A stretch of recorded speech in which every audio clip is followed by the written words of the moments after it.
आप देख रहे हैं कि अब आप देखिए कि रिमोट का बटन दबने जा रहा है और ये बटन दब गया है और आप देखिए कि विधिवत लोकार्पण होते हुए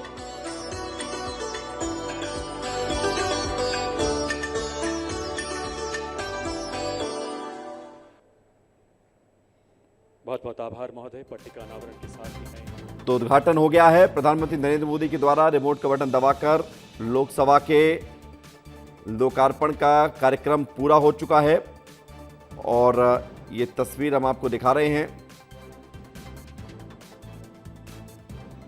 भारत उसकी सबसे सशक्त हमारी विधानसभा की 25 वर्षों की यात्रा लोकतंत्र की सुदृढ़ परंपराओं का प्रमाण है। लोकतंत्र की जड़ें भारत में वैदिक काल से ही मजबूत रही हैं और हम सब सौभाग्यशाली हैं कि हमें प्रदेश की जनता की सेवा का अवसर मिला है। छत्तीसगढ़ विधानसभा की मैं स्वयं को सौभाग्यशाली मानता हूं कि मैं ऐसे सदन की आसंदी पे आसीन हूं जहां पक्ष और प्रतिपक्ष के सदस्यों के मध्य विचारधारा का अंतर अथवा मतभेद भले ही हो, मनभेद नहीं। राज्य और देश के विकास में दोनों पक्ष एक ही भावना रखते हैं। यह छत्तीसगढ़ विधानसभा की खूबसूरती है कि यहाँ सदस्यों में स्वस्थ प्रतिस्पर्धा हो। इसके लिए विधानसभा द्वारा प्रति वर्ष पक्ष विपक्ष के एक सदस्य को उत्कृष्टता अलंकरण से अलंकृत किया जाता है। वर्तमान तक की यात्रा की कुछ तस्वीरें। आइए एक बार करतल ध्वनि से छत्तीसगढ़ की इस गौरवशाली यात्रा को नमन करें जोरदार तालियों से। देवी और सज्जनों, माननीय विधानसभा अध्यक्ष डॉक्टर रमन सिंह जी की ओजस्वी प्रेरणा से इस संसदीय यात्रा पर केंद्रित एक पुस्तक की रचना की गई है। इस स्मारिका को उत्कर्ष नाम दिया गया है। माननीय प्रधानमंत्री जी एवं मंचासीन विभूतियों से आग्रह, इस स्मारिका का विमोचन कर हमें कृतार्थ करें माननीय प्रधानमंत्री महोदय।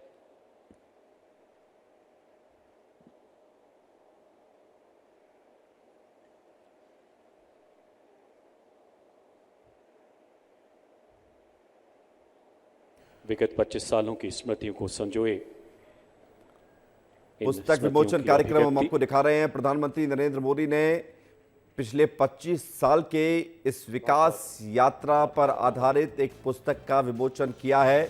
तस्वीरें राजधानी रायपुर के नए विधानसभा भवन से और आप देखिए कि पीएम मोदी इस पुस्तक के पन्नों को पलटते हुए, इसको देखते हुए और ये तीसरा कार्यक्रम पीएम मोदी के आज के दौरे का जो लगभग संपन्न होने की दिशा में है। इसके बाद ट्राइबल म्यूजियम जाएंगे और ट्राइबल म्यूजियम का अवलोकन करेंगे प्रधानमंत्री मोदी और उसके बाद फिर राज्योत्सव कार्यक्रम में शामिल होंगे। तो लगातार ये कार्यक्रम जारी हैं। प्रधानमंत्री मोदी एक के बाद एक कार्यक्रम में शामिल हो रहे हैं और इस कार्यक्रम में आप देख रहे हैं कि नए विधानसभा की जो बिल्डिंग है उसका उद्घाटन कर दिया गया है।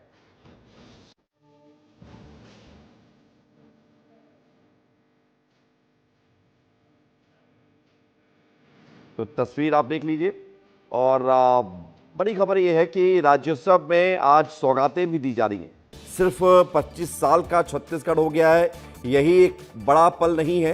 इसके अलावा बड़ा पल यह भी है कि 25 साल के छत्तीसगढ़ को हजारों करोड़ों की सौगात प्रधानमंत्री नरेंद्र मोदी दे रहे हैं। आप संबोधित करने आए पीएम मोदी, सुनते हैं। रमन डेका जी, लोकसभा अध्यक्ष ओम बिड़ला जी, छत्तीसगढ़ विधानसभा के अध्यक्ष मेरे मित्र रमन सिंह जी, प्रदेश के मुख्यमंत्री विष्णुदेव साय जी,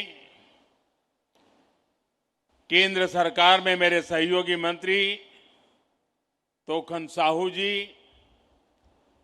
उप मुख्यमंत्री विजय शर्मा जी, अरुण साव जी, राज्य विधानसभा में मैं नेता प्रतिपक्ष चरणदास महंत जी, उपस्थित अन्य मंत्रीगण, जनप्रतिनिधिगण और मौजूद देवी और सज्जनों, छत्तीसगढ़ की विकास यात्रा के लिए आज का दिन एक स्वर्णिम शुरुआत का दिन है। और मेरे लिए व्यक्तिगत तौर पर ये बहुत ही सुखद दिन है, अहम दिन है। मेरा बीते कई दशकों से इस भूमि से बहुत आत्मीय नाता रहा है।